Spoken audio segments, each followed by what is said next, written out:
Imagine this. Your house catches fire. It's a nightmare, but then you find out the fire itself is only the beginning. Today, we're diving into a story about what happens next, when the insurance money comes in, but the repair bills are double that and a legal clock is ticking down to zero. Okay, so let's jump right into the heart of the problem. We're not starting with the fire. We're starting with a moment of pure financial shock, the moment when you realize the solution might actually be worse than the problem itself. And this, right here, these are the words of Heather, the homeowner we're talking about. This one sentence, it just says it all, doesn't it? It's that sinking feeling when you realize the help you were counting on just isn't going to cut it. Not even close. Now $90,000. I mean, that sounds like a lot of money, right? That's what the insurance company gave Heather to fix her home. You'd think that would be enough, but as you're about to see, this was really just a drop in the bucket. And this is where the math just gets brutal. The insurance gave her $90,000, but all the quotes to actually fix the place, they added up to a whopping $176,000. I mean, that leaves a hole of $86,000. Where does that even come from? So, you gotta ask, right? How on earth does this happen? It wasn't just about replacing some burnt wood. No, this was a perfect storm of really bad luck, complicated legal documents, and some pretty overwhelming contractor bids.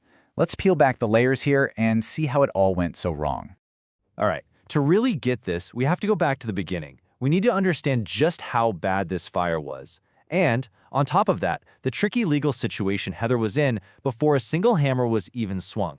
You know, this wasn't just some little kitchen fire. The official report is intense. We're talking soot that was so pressurized it literally got forced behind the drywall. The heat was so extreme it blew the windows out. The place was so wrecked that the only solution was a complete gut demolition, a total teardown job. And just when you think it can't get any more complicated, it does. See, Heather didn't own the house by herself. She was in what's called a tenant in common agreement, or a TICA. In plain English, it means she co-owned the property, which added this huge, messy layer of legal stress to everything. So because of a legal settlement with her co-owner, Heather was just stuck in this impossible situation. The agreement said she had to use the insurance money to fix everything, not just the fire damage, but the roof too. And on top of that, she had to somehow come up with $250,000 to buy out her partner. The whole thing hinged on her getting a new loan. The pressure is just immense. And this timeline, wow, it just lays out the insane pressure cooker she was in. Fire in February, crazy bids come in that summer, then the settlement gets signed, and that starts a ticking clock. She had until March 31st of the next year. Not just to fix the house, but to get the financing and buy out her partner. If she missed that deadline by one single day, she was out. She'd lose her home. Okay, so let's dig into the numbers. Let's do an anatomy of these bids to see exactly where that unbelievable $176,000 figure came from. Because the price tag itself, well, that was only half the problem. Just look at that number for a second. Over $107,000, and that was from one contractor, just to fix the living space. That one single bid was already almost $20,000 more than her entire insurance payout. And the roof? That was its own separate nightmare. This proposal here shows a couple of different options, but when you added up what she was legally required to fix, her total quoted cost to get the entire roof done came to a staggering $46,000.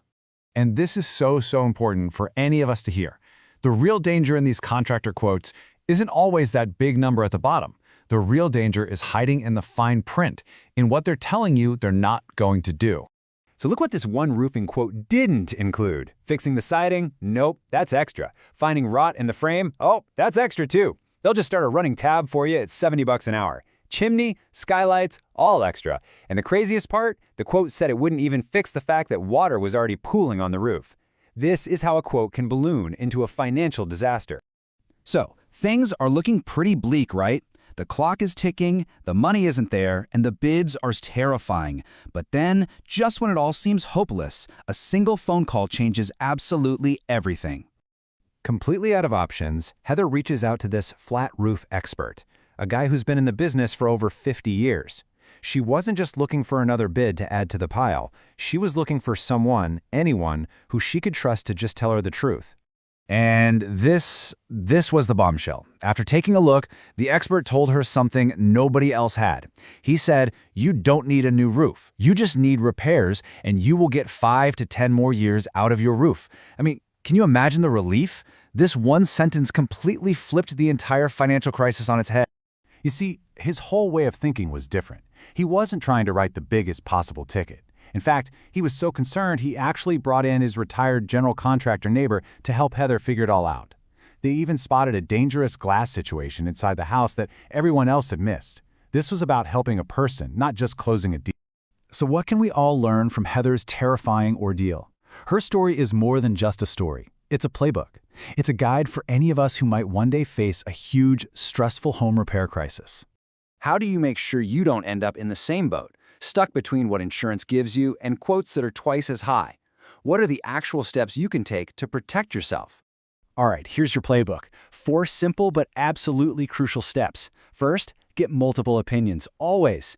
Heather's story proves that a different perspective can change everything. Second, read the exclusions. The most expensive part of a job is often what's not in the contract. Third, know your legal situation. Things like co-ownership agreements can turn a repair job into a legal nightmare. And finally, step 4, find your expert. Find that person who leads with honesty. In the end, what saved Heather wasn't just technical knowledge. It was expertise combined with just genuine human kindness. As she tells it, this expert wasn't just there to do a job. He felt he was put there to help because that's what he was supposed to do. And that really leaves us with one final question to think about for ourselves. When that crisis hits, and for a homeowner, it's often a matter of when, not if, who's your lifeline? Who's that trusted expert in your network that you can call?